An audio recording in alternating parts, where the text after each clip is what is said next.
Sorry. Hey friends, it is after 83 weeks party time. Thank you so much for tuning in live. This week, Eric and Conrad talked all about the impact of Lucha Libre on pro wrestling. You can ask Eric some questions about that or whatever else you'd like, because we have him live here with us right now. Please welcome Mr. Eric Bischoff. Woo! There he is. How you doing, sir? I'm good. How are you? I am good. It is so great to see you, and not just him, but I have my friends Steve, Adam, and George here with us tonight. Woo! There's the whole crew. Look at these beautiful faces. We coming in hot as per usual. You guys don't hear it, but we've got some good convo already kicking off here tonight. So we are so happy that you've joined us live. Want to say hello to Josh and Mick and William and Ibzon. Nicholas is always here early. We got a big one from William Thomas already tonight. Thank you guys so much. You can write your questions for Eric right there in the comments. We will relay them over. And of course, a lot of stuff going down in the world of pro wrestling too this week, Eric. What is kind of on your radar? What are you watching? What are you seeing on the timeline? You told us you were just checking out the Twitter. I'm not paying too close attention this week. I don't know why. And, it's a great week, right? AEW had a great week. And from what I understand, a solid pay-per-view. I didn't see it, but I'm not a solid pay-per-view, but it's a solid episode last night. Yeah. I didn't get the chance to see it. But, it sounds like there's a lot of great things going on, but I'm not really interested. Not that I'm not interested enough. I just don't have time this week to drop in on it. It's not that high up on my list of things to do. So I might, maybe by tomorrow it'll slow down for me a little bit. I may get bored and watch a recording from Dynamite. WWE's got some great stuff going on. So it's a good time to be in the wrestling business. It certainly is. Our live folks are already talking about what may be going down on SmackDown this week with the White Rabbit and all of that kind of good stuff. Isn't that fun? Isn't that a fun thing? It is a fun thing. Do you have guesses? Are you playing along? Do you have fingers crossed for Bray Wyatt? No, but I mean the Bray Wyatt thing would make sense, wouldn't it? Absolutely. Certainly would. And if I had to bet money, that's what I would bet, just because it makes so much sense. But who knows? I think that would be fun to watch. And mostly because, again, when I watch it, man, I watch it more for the business side of it than I do for the actual matches and so forth. I like to see what the trends are and what the strategies might be and try to predict in the future a little bit on that. So that's fun for me. I like watching that. We'll see.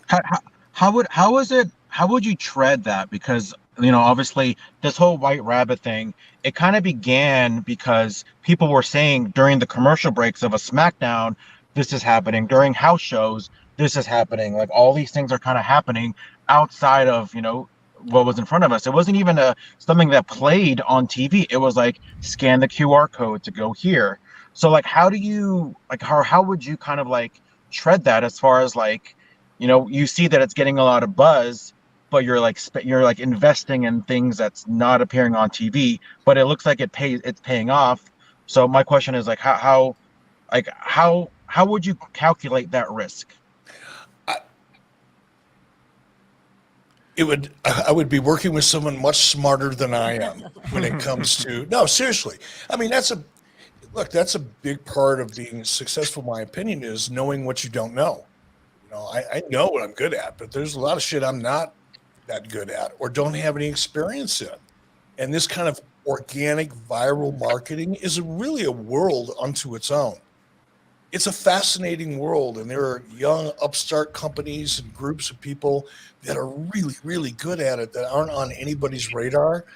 And I think the first thing that I would do is if I wanted to create a campaign like that, which is a viral campaign that's going to build momentum and get attention and drive people to an event of one kind or another, first thing I would do is look around the room and say, okay, how many of you know anybody in this world? And if you don't, let's go find some. Let's go find the smartest ones and bring them in. And I'd hand it off to them. And I'm guessing, don't know, but I'm guessing that might be what WWE is doing. There could very well be an agency that's kind of helping them lay out that strategy. Or it could be somebody internal that just had that experience. But the first thing I would do is find somebody that knew more than me. Long story short. I think they heard that Eric Bischoff was putting QR codes in his new book, and they wanted to hop on the trend too. Do not doubt that. Seriously. Do not doubt that. Well, It's happened before. absolutely. Well, I hope like residuals and stuff will get cut to David Freiberg. Oh, sure they will. Yeah, Sure. I mean, David Freiberg actually produced my dad's album way back in the day. He was a member of Jefferson Airplane and Starship and Jefferson Starship. So I hope in NorCal there's a Brinks truck getting pulled up to the Freiberg household. The fact that they use the song. I hope so too. By the way, Jefferson Starship, Jefferson Airplane, the Evolution, some of my favorite music when I was in high school, and even into early college, because they kind of went away and then they came back again, and really, I had some real fun times to that music. Let me tell you. Yeah, and I think obviously the current incarnation of the incarnation of the last 30 years is Starship. Nothing's going to stop us now. That's the one that everybody's familiar with. But obviously, they got their start from Jefferson Starship and Jefferson Airplane, right? Kind of there. No. You know a lot more than I do, brother.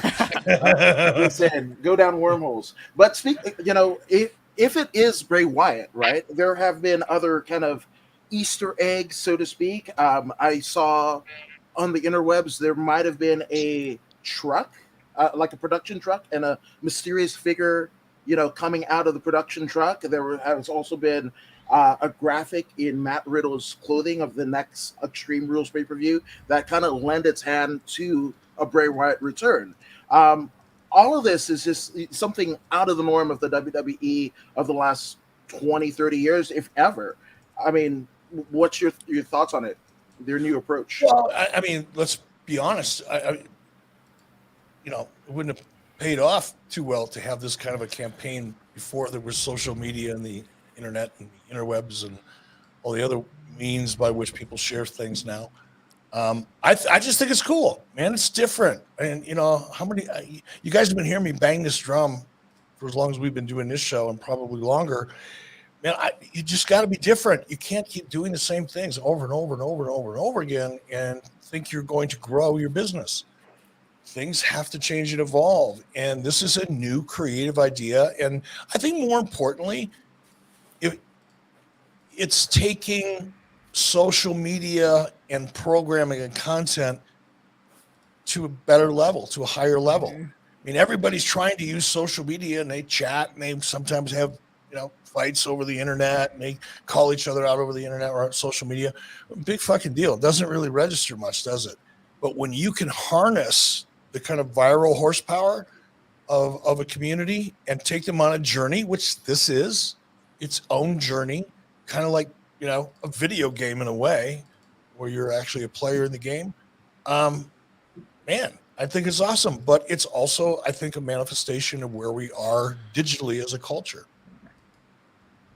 Right, and maybe there's an aspect. And I want to tip my head to one more time. WWE at this point is the first time I've seen it done on this level. Mm-hmm. We'll see how successful it is, but it's very cool. It is, and maybe they've realized that they can control the social media narrative a little bit. If everyone's talking about, is Bray Wyatt going to show up on Friday? They're not talking about what they didn't like about Raw on Monday night, right? Well, and this is why I'm a little excited to talk about this, if you couldn't tell.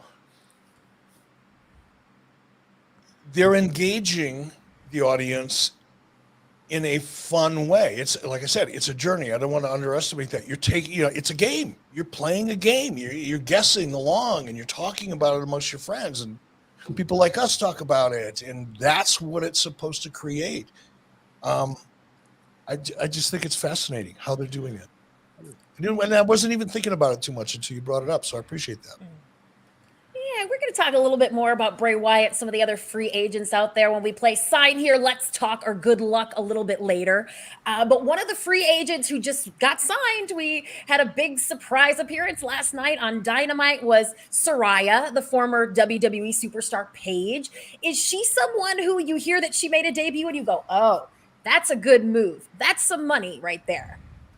She's I don't know her well. I only know her professionally and cross paths and arenas and things like that. But she seems to me, the few times that I have chatted with her, I think most recently at StarCast in Nashville, just a sweet, just very nice person.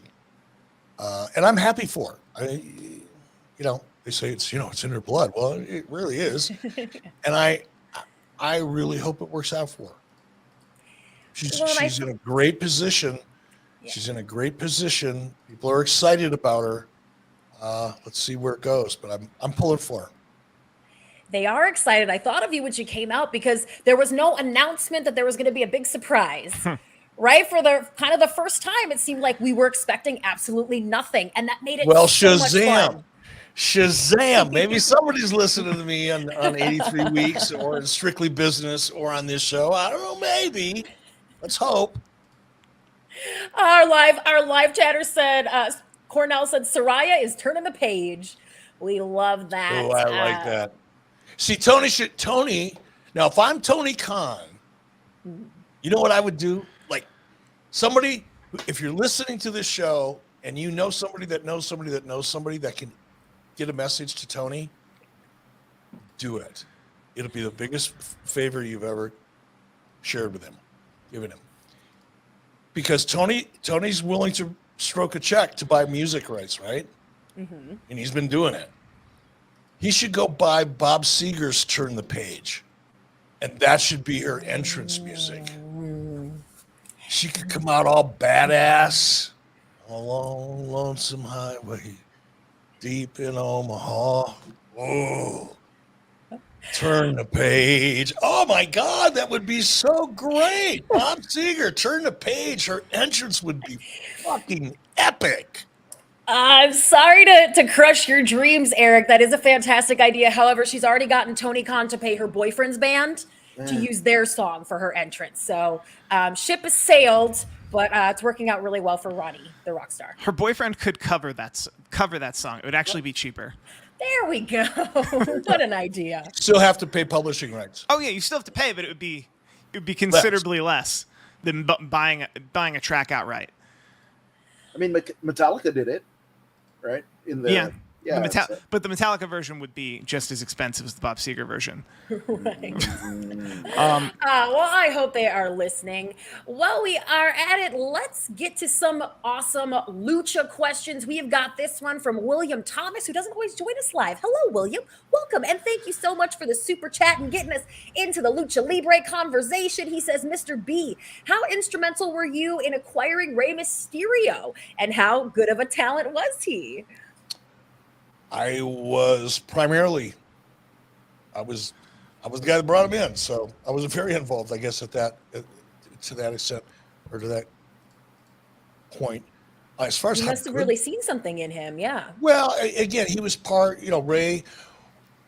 I was building the cruiserweight division. I was looking for the best cruiserweights in the world, either domestically here in the States, and there weren't a lot of them because wrestling had always been such a big man's business.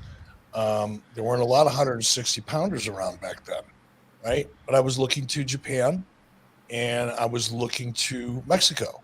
And once I started sharing that goal and wanting to bring cruiserweights in and the type of wrestler we were looking for, they started finding us. I don't know who introduced Ray to me or who was the agent, so to speak, go-between. It might have been Conan. It could have been something Kevin Sullivan, was involved in first, and then it got to me. I don't know. But as far as signing him and negotiating his deal, that would be me. And as far as, what kind of a talent is he? First of all, he's a first-class human being, number one. And a close number two, amazing. I don't think anybody can look at today's product in either WWE or AEW or obviously any of the indies and not recognize the massive impact, primarily Rey Mysterio, as well as other cruiserweights. But Rey Mysterio is kind of like the cream of the crop, I think. Most people would agree with that in terms of the level that he's reached and the impact that he's had. And that impact extends to his influence on today's product in either WWE or AEW. You didn't see that stuff much before. Ray and a lot of the luchadors and the guys from Mexico and a handful of North Americans didn't see it much before, and Ray led that pack. So can't say enough great things about Ray. Or Dean Malenko, for that matter. Or Eddie. Guess who you'll be talking about next week. We're looking forward to that. Yeah, I already recorded that show, by the way. Oh, well then. We're way ahead of schedule. I just realized that. I thought we were going to talk about. That's why I worked Dean in that trifecta, because I thought we were talking about Dean, because I just record, and usually I record it on Sundays, and then you know the deal. All right. Well, we'll be waiting on the edge of our chair to hear about Dean for next week. There's so much to talk about there. In the meantime, John Graham has another question about the luchadors. Was there any lucha talent that you didn't get to sign that you wish you had?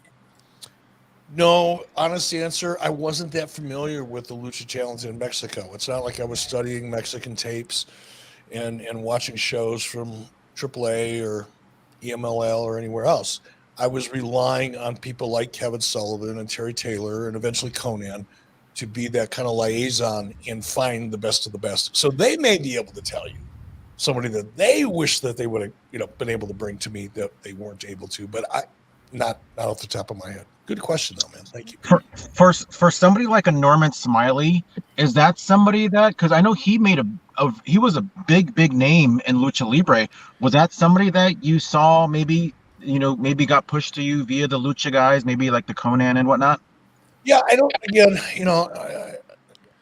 at any one time, I think I had up to 115, 120 guys working for me on the roster.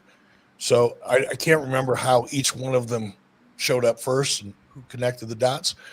I'm guessing that I'd have to say Norman was probably because of Kevin Sullivan. I'm guessing Kevin knew. Because wasn't Norman really busy in Puerto Rico? I know he made a big name for himself in Mexico. I'm sure Puerto Rico is where I'm sure he made his name over there as well. But I know Black Magic, I think it was his name in AAA or CMLL, one of those. CMLL. Yeah, no. If he came through AAA, then it was probably Conan. If it came, Kevin Sullivan was really up to date on what was going on in Puerto Rico. So some talent came from out of there occasionally, but I can't remember, man. I think he had the best, the cream of the crop, right? Because the WWF at the time tried to, initiate some luchadors or inject luchadors into the Royal Rumble, and it didn't really have any backstory, and it just kind of fell flat. They never went anywhere. Yeah, it's just like their version of the cruiserweight division, that they dabbled in. Look, in the WWE's DNA under Vince McMahon, smaller talent from outside of the United States generally didn't see a lot of TV time. That wasn't it was a big man's business. It was Vince McMahon's vision of what wrestling should look like. And smaller guys with that style just weren't really a part of it. And I'm guessing begrudgingly at some point after the success of Nitro and because of the cruiserweights and the impact that it had, I'm guessing somebody in WWE said, well, we should do that too. We should give that a try. But there's a difference between let's give that a try and we should do that and like a big commitment. When you really want to do it, you want to make it work. Otherwise, you're just going through the motions and you're checking the boxes, and it probably won't have the impact you even want it to have because you're not really committed to it. And I think that's what probably happened with the 205 division or whatever it was at WWE, and probably to some extent using the luchadors as a group. Mm-hmm. We have a couple fun questions I want to get to. One from Trigga Cheese. They want to know, how many sombreros do you own? This is a hard-hitting question that people need to know. I don't. I've never even been drunk and bought one. Like, when you go to Vegas, what's the name of those bars? The Cantina. No, who's the famous singer? Jimmy Buffett. Oh, he's got Margaritaville. Yeah. Like even when I go to Margaritaville, I don't want to put on one of those hats. I don't wear hats. I got two cowboy hats in there. And I used to wear them when I'd ride my horse in the summertime because my face would get fried.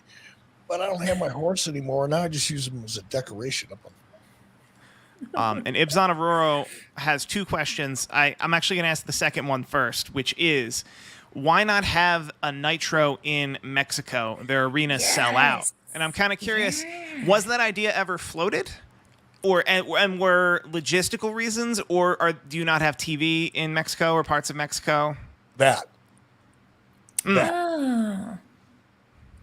Yeah, we just weren't hot in Mexico. We didn't have the distribution in Mexico. And look, you go back to 1996, 97, when we were seeing a lot of the first time we're seeing whatever year it was, maybe into 95, when you first started seeing the cruiserweights and luchadors. You weren't seeing that, a regular diet of it, at least not any mainstream platforms. You just weren't seeing it. So what was the question? I forgot. The question was, why did we do it in Mexico? Yeah. That's because, the luchador style, now it's a little more popular now, right? I mean, it's a lot popular. There's an event going on down in Arizona that I think I'm going to go to in October, a AAA event. I know Conrad's going down to Mexico City for their version of WrestleMania, basically. So there's a lot going on down there. And I think Mexico's probably more familiar now with the American version of professional wrestling. But if you go back to 95, 96, 97, you'd have a hard time, unless you were in LA or maybe somewhere in Texas, you'd have a hard time, touring luchadors around the United States. There's some pockets in the country where, you could do it in and around LA, of course. But you get outside of that, you're not drawing any houses with luchadors because it was too new. Go do that in Iowa and see what happens. Right. And to the flip side, you had no infrastructure to think WCW could possibly draw in Mexico City, let's say. No, and I didn't want to make the they effort. don't get TBS in Mexico City. No, and it wasn't worth the effort. There was no reason to want to try to engage in a lot of business in Mexico. Not for us, not for WCW at that point in time. I know WWE has made a big commitment there, and they've toured Mexico a number of times. But it just wasn't right for WCW at that time. Ibzan also asked about your favorite Mexican-born wrestler during your time. But I think, to your point, I know you were a fan growing up. There probably weren't a lot of luchadors on TV when you were watching. I never saw one. AWA, not that there weren't Hispanics, there were, but and guys from Mexico, but they were heavyweight. Whoever it was. I mean, no, there was no 160 pounders flying around wearing masks.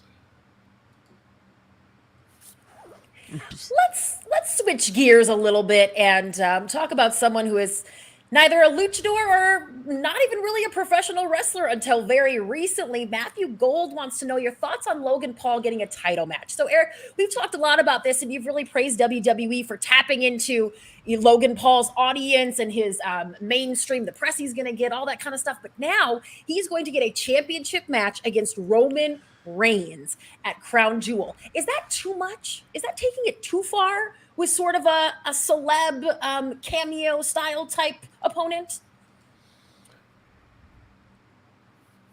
I don't think so. Look at how far Logan Paul has come in an amazingly, mind-numbingly short period of time.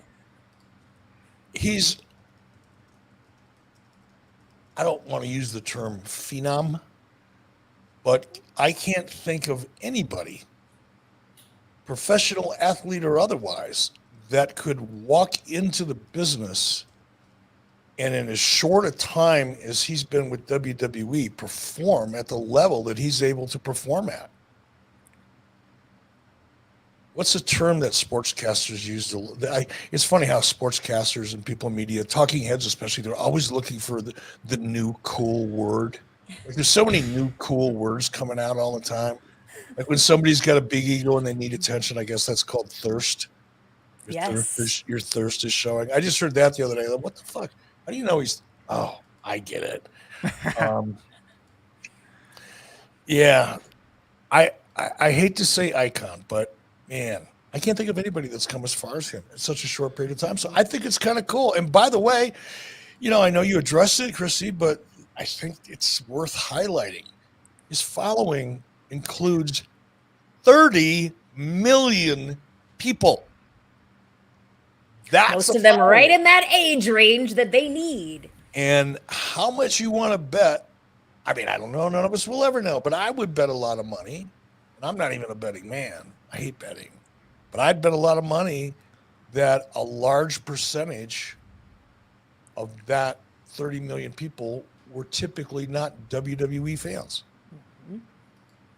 So they're growing their business based vis-a-vis their association with Logan Paul, but he's delivering. It's not like a one-way street. He's really delivering. He's getting the opportunity, but he's over-delivering. So now I'm kind of excited just to see from just a match perspective how that's going to go, because the expectations on Logan are pretty high. There's that. So the pucker factor comes in, and there's a chance this could go the wrong way. But if it doesn't, I think it's going to elevate Logan to even a higher level, because his credibility is already high, and it's going to get even higher if they put together a great match. And something tells me they will. That looks like we're all going to have to actually watch Crown Jewel this year. I will. Sometimes the internet likes to hate stuff, and on paper that sounds like something. Oh, fuck 'em. Sometimes. Well, I think just with the political ramifications that are always going to be there when doing business in a country like that, having a Logan Paul sort of give his stamp of approval on that, obviously can't hurt. So let's move on, though. I want to take a moment to talk to Mick Mack for just a sec. He's got a great joke for us. Why do seagulls fly over the sea? Because if they flew over the bay, they'd be bagels. Love that. But we also want to send some condolences to Mick Mack, who lost his grandmother recently. Happy birthday to her up in heaven. She is hanging out with Elvis, according to Mick Mack. So we are sending love to Mick and his family, and big happy birthday to his grandma. And where should we go next? Don't be so sure that Elvis is up there. I'm just throwing it out there. Wow. Rude, G Herm. Rude. So dark. What did Elvis ever do to you? I mean, what if that fucker died on a toilet eating a Twinkie and you're burying him? Oh, I didn't bury him. But I do have. You mentioned. Yeah, follow that up, G Herm. Come on. This is gonna be a good one. You mentioned, Mexican food. Obviously, you mentioned how the best Mexican food places are the ones that are owned by the Mexican family, and I resent that. Because I will not allow you to desecrate the very good name of a Taco Bell, because I love Taco Bell, and I'm not going to allow anybody else to insult that. So I'm Taco Bell fan number Bell one. is one of the worst places to eat on the freaking planet. How dare you? Eric, the only reason why George thinks that Taco Bell is even semi-decent is because he's never had Taco John's. What's Taco John's? Oh my God, Taco John's blows Taco Bell out of the water. But Taco Bell, the food is so bad there. I mean, when I'm on the road, I may be starving. If the only thing to eat is the Taco Bell, I just keep starving. That's horrible. Taco John's is where you want to go. Taco John's. What the hell is Taco John's? It must be some Midwest Minnesota thing. It must be a Minnesota thing. No, it's actually, they've got them out in Wyoming too. Okay. No, we've got one. We've got them here in Wyoming, Montana, North, South Dakota. The Heartland, brother. The Heartland. Does it have a drive-through? Yes. Let's do it. And breakfast. You'll love it. You'll love it. Well, where are y'all on Del Taco, though? Shouldn't it be Taco Juan's? That's it's the same no? All right. Yeah. Whoever put that Pretty good taco, hangover food. They're like, if you're hungover, Yeah, Del Taco's pretty good. 100%. Where are we Whoever on put Jack that in the taco Box Juan is tacos? hilarious. Drunk. Only if I'm drunk. There you go. There you go. Absolutely. All right, let's go back to Roman Reigns here for just a second. We just talked about his big upcoming match against Logan Paul. The Landlord Harassment Channel would like to know, Eric, how would you handle it if you were managing heel Roman instead of Paul Heyman? What kind of promos would you be cutting? What advice would you give Roman? It must be kind of fun to think about that a little bit, yeah? No. No, I've never seen myself as a manager. And I mean, if something, if Paul Heyman decided he was going to run off and become a rabbi or something, and he needed somebody, and I was dumb enough to try to fill those shoes, I would suck so bad. I still will anybody that ever tries to take that spot. So what would I do? I'd tell him he needs to find another manager because I wouldn't want that spot. You'd be All the right, that would Wheeler be Yuta. advice. You'd be the Wheeler Yuta of that situation. Anybody that watched Dynamite yesterday knows exactly what I'm talking about.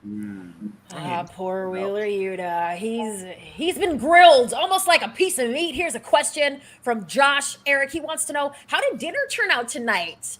Those It Rec Tech did, grill and videos Josh, rocked. congratulations, Josh. Got himself a Rec Tech because he saw what I was cooking tonight, and we were going back and forth, and he asked me what kind of grill I had and what model I had, and I told him, and 20 minutes later, he says, I just ordered mine, so congrats. I love that. It's nice to reach out and improve the quality of somebody's life because of an association we have with a great sponsor with a great product. Bam! That was awesome. Actually, Mrs. B had to finish it off because I had to come out here and do this show, and the pork chops weren't quite ready to pull off yet, so we're not going to get the finished shot. But I'll write a report in the morning and tell you how good it was. We're waiting. I just picture Mrs. B in her apron with the thingy that flips the things. The thingy that flipped the thingy. Spatula. And yeah, that. And here's what else we're doing. Miss B made homemade from scratch apple crisp on the Rec Tech. Oh, that's From scratch. She even ground the walnuts by hand. What? And that's not all, because if you're going to have apple crisp cooked on the Rec Tech, you have to have ice cream, right? Of course. But no, we're not going to go to the store and buy ice cream. You know what we're going to do? Actually, what Mrs. B is going to do, she's actually doing it right now. She's going to make some vanilla bourbon keto ice cream by hand. Right. And it's absolutely keto friendly. It's like all fat. There's no carbs. There's like 4 carbs in a bowl. Now, the apple crisp is going to put me over a little bit. I know that because I'm really trying to keep my keto levels real high. But I'm gonna step off the curb tonight just a little bit for that apple crisp, but I'm gonna dive face first into that ice cream. It's a 17-hour. Yeah. It's a 17-hour and 44-minute drive for me. Just hold up, I'll be right there. There. Yeah, absolutely. It'll be worth every mile. Anything less would be uncivilized. I've once heard you said. Just saying. Which on this week's episode, you were talking about a lot of luchador stuff, obviously, but one thing that it kind of piqued my interest is your interest in Lucha Underground. How did you find it, and do you have a favorite moment, if any? Actually, they found me. I actually took a meeting with the producers, the people behind it, very early in its inception. Actually, Dorian from AAA was there in that meeting. And I don't think Mark Burnett was in that meeting or not. He wasn't.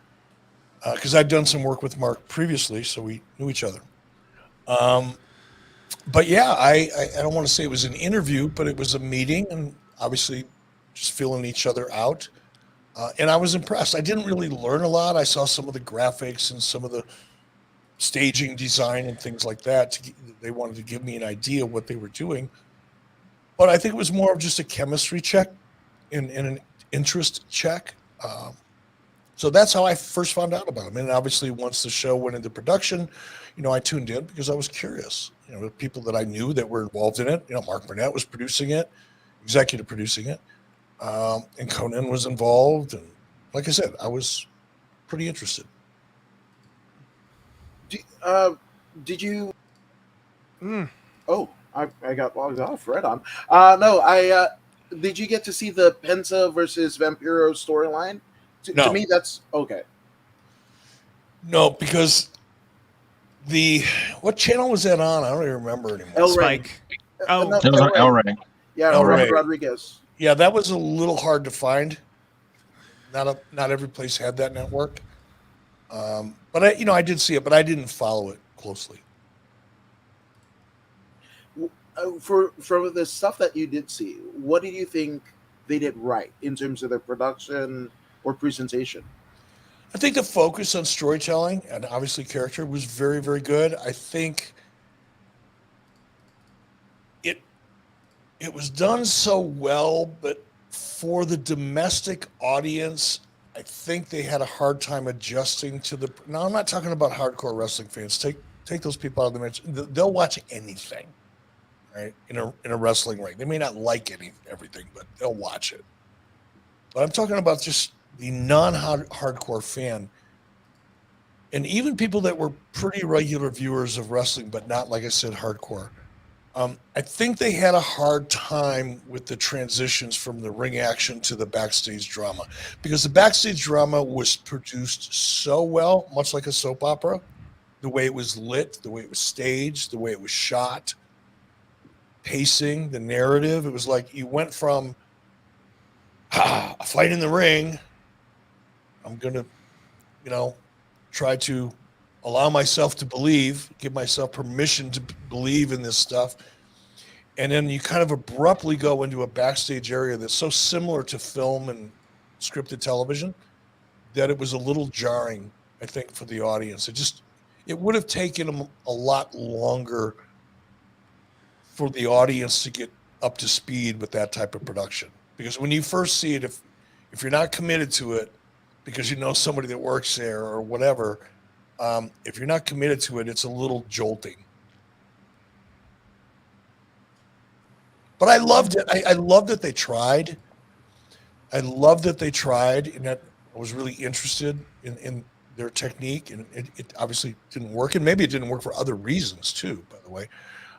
Not the least of which is El Rey Network was not watched by a lot of people, at least them. It was new at that time. But, it was cool. Nice effort.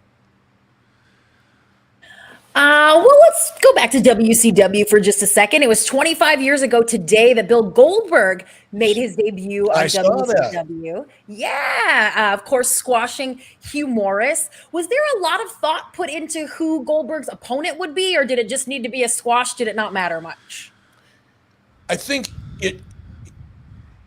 ultimately it didn't matter much because you conditioned the audience to expect it, and they just wanted to see that jackhammer. It's like Hulk Hogan back in the day. They just want to see that leg drop and watch him go like that.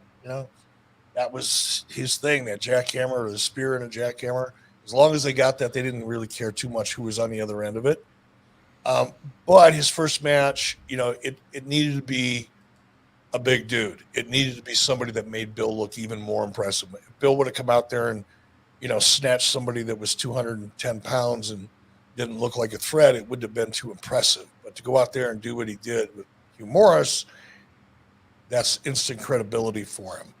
But after a week or two or three, it didn't really matter. They just wanted to see it. Yeah, Bill getting that, Bill DeMott or Hugh Morris in the jackhammer, and stalling, to me, that's one of the most iconic wrestling images of all time, and especially in hindsight of what it would lead to.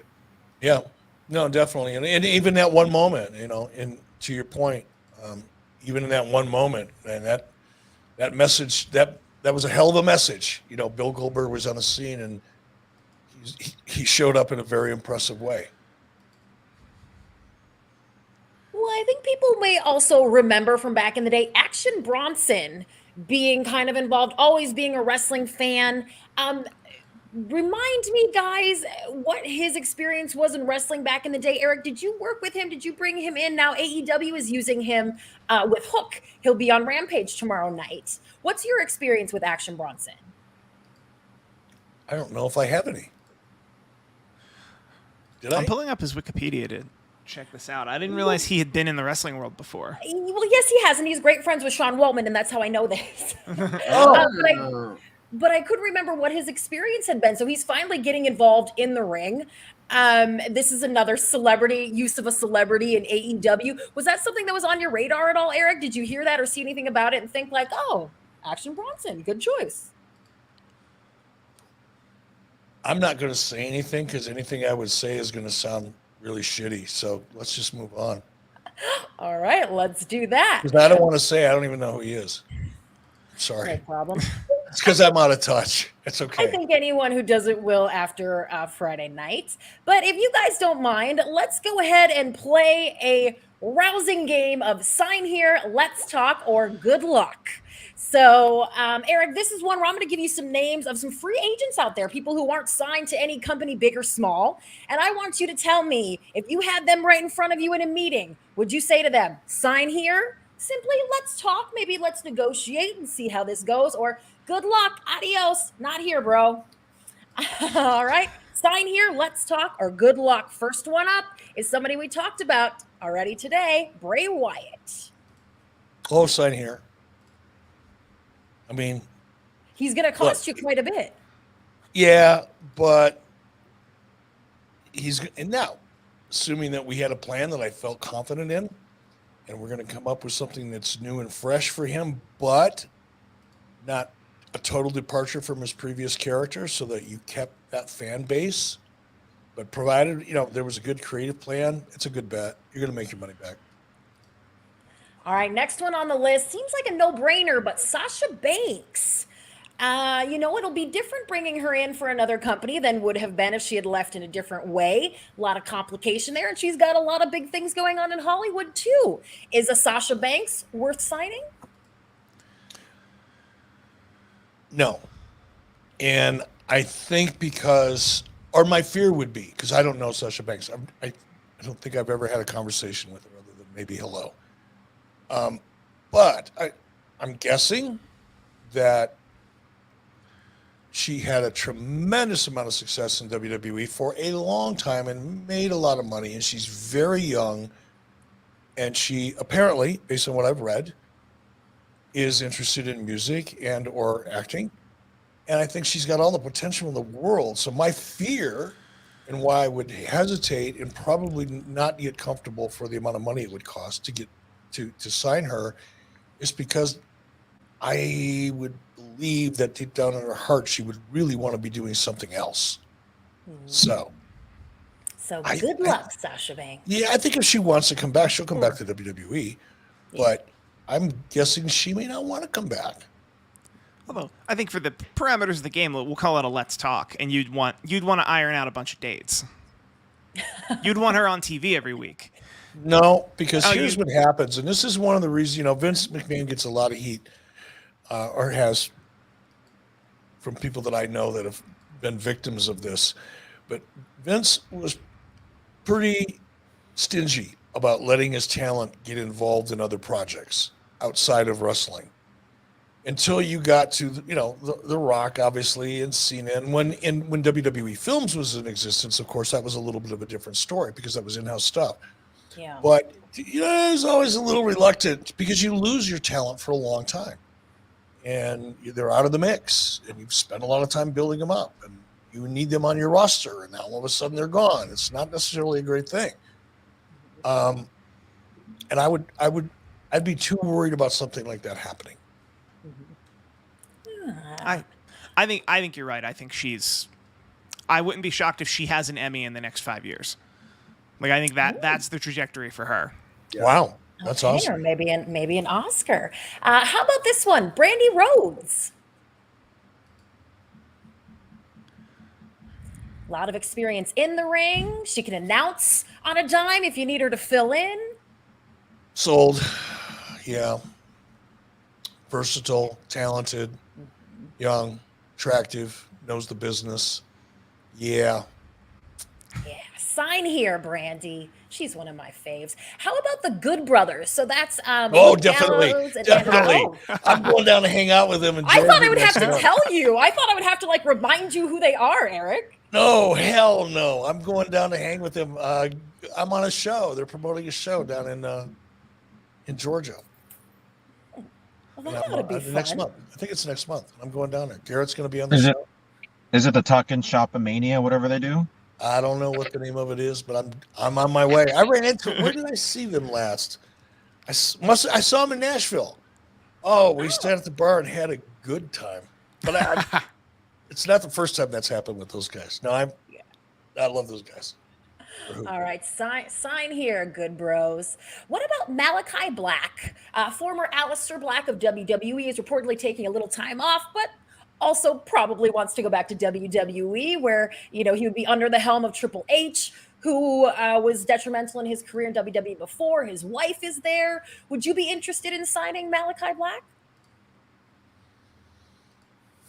That would have to be Let's talk. They have to get to know each other pretty well, because I'd have to understand more where his head was at, what his goals were, and how he saw himself in the big scheme of things. Yeah, that'd be a chemistry check on that one. All right, let's do one more. How about Eric Rowan? He was in the faction in WWE I know him really well. with Bray Wyatt in them. I know him really well. He's kind of been floating around out there for a while. What do you think? I worked with him in WWE, and I was shocked that they let him go. I think Eric Rowan, with a little bit of time and not a lot, like 2 or 3 months, working with somebody that was really a good coach, can cut money promos. He's a good promo, and he's a good character. And he was just kind of getting into his own, and when they cut him loose. So I think there's a lot of untapped potential in him. Really do. Somebody would be, if AEW is looking for somebody that's a believable badass, that big man, that he or you can depend on, he'd be my guy in a minute. Good Day brought up in the chat something I forgot, that Eric Rowan was in The Rock's last match. Not the most recent Dallas WrestleMania, but the Dallas WrestleMania before that, The Rock came out and had a match, and it was with Eric Rowan. Mm-hmm. That's how good Eric Rowan is. He's smart, and he's a pro. So I can't believe AEW hasn't picked him up. He's really good, and like I said, he's got a ton of potential. Well, that certainly is a big vote of confidence coming from you. That was fun, Eric. Thanks for playing along. I want to get to a few more of our questions from our live viewers before we go to our special ad-free shows after party. Nicholas Blake wants to know if you have any plans for doing a meet and greet. He said he'd love to meet you. You just mentioned something you're doing with the Good Brothers. When's the next time people can get out there and shake your hand? September. I think in October, I'm going to be in Toronto. Early November. No, I'm going to be, I think, yeah. End of October, I'm going to be in Toronto. The next weekend, I'm going to be in Winnipeg. Then I'm going to be down in Georgia. And then I'm going to be in North Carolina for WrestleCade. And I think that's it. That's all I got. Well, that's quite a bit. You quite got your opportunities out there, folks. And then one of those are the Talkin' Shop show, or the that's the Georgia show. Yeah, okay. That's the Georgia show. Love that. All right, we just want to make sure we get to a few more of these before I'll take this one, Christy. The Landlord Harassment Channel also wants to ask Eric specifically, would Christy have been a good manager for Rick Rude? Don't threaten me with a good time.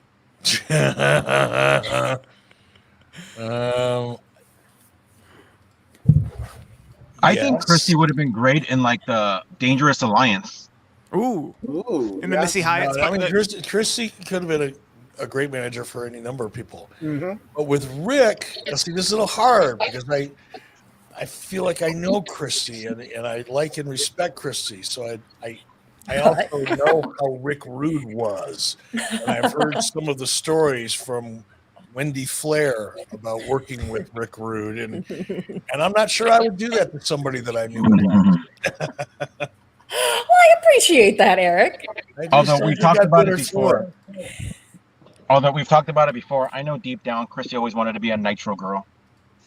True story. True story. That'll be my next TikTok. Actually, I'm going to break down a Nitro Girls dance, show everybody how to do it, and we can all have our Nitro Girls moment, I think. I think that'd be awesome. I'm the only one. That's a great ad-free show special. You could get together with a couple of the Nitro girls. I know them. I still talk to them out on, we see each other out in the events and things like that. Yeah. Get everybody together and let's do a video and have Christy be a part of it. It'd be a big YouTube sensation. I'm all about it. Dead. I would be dead. I love it. I'll bring a rec tech. I'll cook us all some Oh, hell yeah. Yeah, some brisket. So after you're done dancing, we can have some brisket. Yeah, not before. Landlord Harassment Channel. Christy's the best host on YouTube. I want to say she's the best host on TikTok as well. What about me, y'all? Well, I appreciate that very much, you guys. Agreed. And I think we got to all of our big questions for Eric from our live viewers. We're going to hold off on some from our top guys.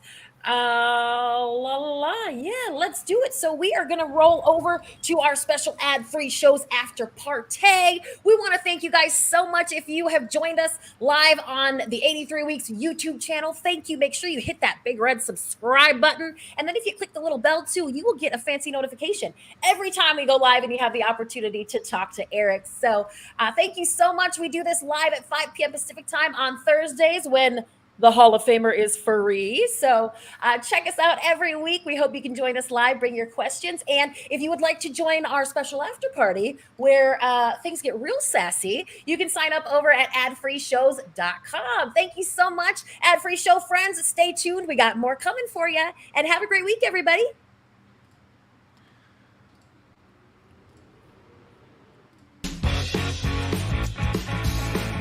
That's sassy as fuck, that song.